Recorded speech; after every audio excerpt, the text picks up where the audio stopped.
Yes, तुम्हारा next topic है financial system in India. यानी कि इंडिया के फाइनेंशियल सिस्टम में कब चेंज हुआ, कब उसमें डेवलपमेंट होना स्टार्ट हुआ, कैसे वो वर्क कर रहा था, कैसे इसके फंक्शंस है, कैसे क्या वर्क करता है, ये सारी चीज़ें इसमें बताई गई है। पहले हम पढ़ना होगा इंडियन फाइनेंशियल सिस्टम का डेवलपमेंट कब से हुआ। जब से इंडियन कंट्री में फाइनेंशियल प्लानिंग यानी कि प्लानिंग कमीशन की इस्टेब्लिश हुआ था, तभी से इंडिया में financing industry and financial system पर भी क्या हुआ, ज़्यादा डेवलपमेंट करने लगे। तभी से फाइनेंशियल सिस्टम के बारे में ध्यान उन पर गवर्नमेंट का ध्यान गया कि इसको बढ़ाएंगे तो कुछ लोग भारत में फाइनेंस की कोई प्रॉब्लम नहीं होगी। तो इसीलिए गवर्नमेंट ने कुछ कदम भी बढ़ाए, इसके लिए कुछ स्टेप्स भी फॉलो की गवर्नमेंट ने, कुछ चेंज भी किए इनमें। जैसे कि फर्स्ट उसने क्या किया, गवर्नमेंट ने नेशनलाइजेशन ऑफ फाइनेंशियल इंस्टीट्यूशन, यानी कि जितने भी फाइनेंशियल इंस्टीट्यूशन थे उनका क्या कर दिया उन्होंने, नेशनलाइज कर दिया। जैसे कि आरबीआई तुम्हारा कब बना था, आरबीआई का स्टेब्लिशमेंट हुआ था 1935 में, बट उसे नेशनलाइज किया था 1948 में आरबीआई को नेशनलाइज्ड कर दिया गवर्नमेंट ने। और साथ में 1965 को 245 इन लाइफ इंश्योरेंस कंपनीज थी, उनको मर्ज करके एक लाइफ इंश्योरेंस कॉर्पोरेशन की इस्टेब्लिशमेंट किया। यानी कि क्या हुआ, 245 इंश्योरेंस कंपनीज को एक साथ मर्ज किया गया और साथ में एक कॉर्पोरेशन बनाया गया, लाइफ इंश्योरेंस कॉर्पोरेशन, जिसे हम बोलते हैं LIC भी। ठीक है, जैसे इन्होंने क्या किया, यूनिट ट्रस्ट ऑफ इंडिया की स्टार्टिंग किया इन गवर्नमेंट ने। जिससे क्या हुआ, पब्लिक सेक्टर के जो भी इंस्टीट्यूट थे उनकी सेविंग्स, जो भी पीपल थे उनकी सेविंग्स करना स्टार्ट कर दिया। तो इससे क्या हुआ, वो भी स्टार्ट हुई। सेबी अप्रूव्ड बाय सेबी, पहले यूटीआई क्या थी तुम्हारी, प्राइवेट इंस्टीट्यूट था, बट अब क्या हो गया, पब्लिक इंस्टीट्यूट बन गया। 1945 में सेबी ने उसे क्या कर दिया, अप्रूव कर दिया। फिर गवर्नमेंट ने क्या किया, डेवलपमेंट बैंक का एस्टेब्लिशमेंट किया। डेवलपमेंट बैंक जैसे कि industrial financial corporation of India, जो तुम्हारा है IFCI, 1948 में उसका एस्टेब्लिशमेंट किया। और इससे क्या हुआ कि डेवलपमेंट बैंक जो डेवलपमेंट के लिए कुछ ना कुछ इन्वेस्ट कर रहे, जो भी फाइनेंस प्रोवाइड करने के लिए दे रहे, तो ये सब क्या हुआ, इंडस्ट्री डेवलपमेंट के लिए। जैसे कि IDBI भी इंडस्ट्री डेवलपमेंट बैंक है।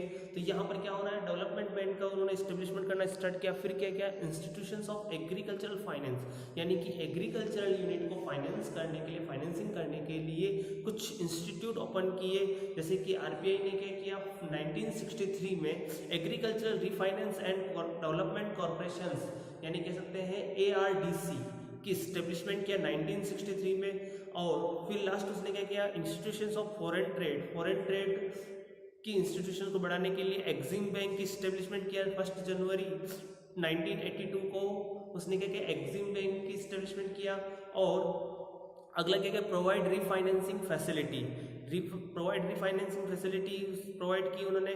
और अगला क्या किया, institutions of for housing finance के लिए भी इंस्टीट्यूशंस का एस्टेब्लिशमेंट किया। वो किया था 9 जुलाई 1988 को NHB, यानी कि नेशनल हाउसिंग बैंक का एस्टेब्लिशमेंट किया। अब कुछ इंडिया में वर्किंग फाइनेंशियल सिस्टम कैसे वर्क करता है उसके बारे में बताया गया है। फर्स्ट हमें क्या चाहिए कि कोई भी बिजनेस हो, कोई भी अगर पर्सन भी है तो क्या करता है, अपना सरप्लस काउंट करता है कि मेरे को कितना प्रॉफिट हुआ ईयर का, राइट है। सरप्लस निकालने का फॉर्मूला क्या होता है, total revenue minus total expenditures, यानी कि तुम्हारा जितना इनकम हुई उसमें से तुम जितने खर्चे हो रहे हो वो सब लेस कर दो, जो बचा हुआ तुम्हारे लिए क्या हो गया, सरप्लस हो गया या फिर तुम्हारा प्रॉफिट हो गया। ठीक है, अब ये सरप्लस गवर्नमेंट को भी हो सकता है, बिजनेस को भी हो सकता है, इंडिविजुअल्स को भी हो सकता है और यूनिट को भी हो सकता है। ठीक है, इन सबको क्या हो गया, सरप्लस है। गवर्नमेंट भी सरप्लस, गवर्नमेंट की भी इनकम होती है, बिजनेसमैन की भी इनकम हो सकती है, बिजनेस से भी कोई इनकम हो सकती है, इंडिविजुअल एक पर्सन है उसकी भी इनकम होती है। अगला क्या है तुम्हारा, यूनिट, यानी कि कोई यूनिट है, कोई ट्रस्ट है तो उसकी भी क्या होती है, इनकम होती है। अब यहाँ पर कोई सरप्लस तुमने सरप्लस अर्न किया है, उससे तुम क्या करोगे, इन्वेस्ट करोगे या तो फाइनेंशियल एसेट्स में। अब फाइनेंशियल एसेट्स तुम्हारे पास क्या हो सकती है, शेयर्स, डिवेंचर, यूनिट, UTI जिसे बोलते हैं अपन UTI, यूनिट्स और डिपॉजिट या बॉन्ड्स।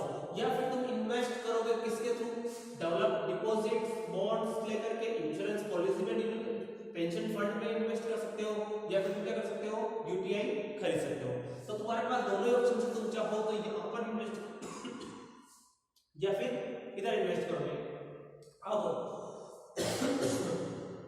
तुमने जो बॉन्ड्स खरीदे या फिर तुमने जो खरीदा वो तुम्हारी क्या होगा, तुमने इनडायरेक्टली इन्वेस्ट किया, फाइनेंशियल इंटरमीडिएरीज को दिए तुमने। अब तुमने डिपॉजिट किया तो